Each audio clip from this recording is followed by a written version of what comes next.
یک زن نزد رسول اکرم صلی الله علیه و سلم آمد. یک زن گفت حبیب خدا،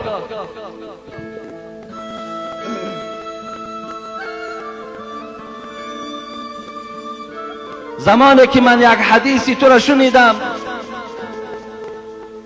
شوهر کردن را ترک ساختم. حبیب خدا گفتن چی حدیث بود؟ چی شنیدی؟ برای چی از این نعمت شوهر دست میکشی؟ شوهر بسیار نعمتی خوب است. پروردگار زنی شوهردار و مردی زندار را دوست می‌دارد. و حبیب خدا گفتم بدترین جوان پیسر و بدترین جوان دختر آن جوان پیسر و جوان دختری هست که شوهر نمیکنند، زن نمیگیرند. چرا تو دست میکشی؟ حضرت گفتن آخر شما گفتین اذا نظرت علیها سرتک.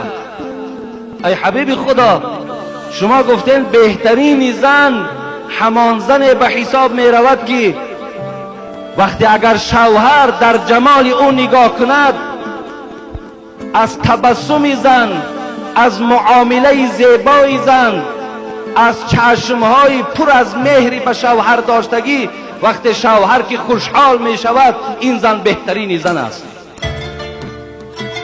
پس حبیب خدا، یکی مبادا یگان روز این شوهر به من نظر کند و از این چهره من خوشحال نشود، از این چهره من ناراحت شود، پس من بدترین زن هستم و من در پیشگاه پروردگارم قدر و شرف خدا گم میکنم.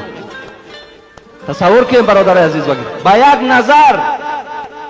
با یک نظر کردن که حبیب خدا گو وقت شوهر در جمال زن نگاه کند و زن با یک تبسم شوهر خدا استقبال گیرد، چهرش خندان کند، تروشی و قواق روی خدا دور کند، حبیب خدا گفتن بهترین زن تو هستی.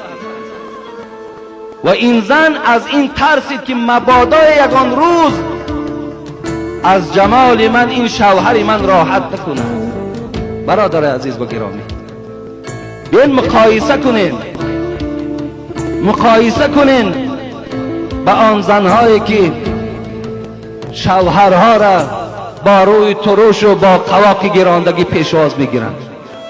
شما بیاین مقایسه کنین با آن مردهایی که نسبت زنهای خود نفرت و دشنام و قهر دارند. شما یک خدا ترسی این زن مقایسه کنین با این خیل نیت، با این خیل عمل، به شک این زن جنتی است برادر عزیز.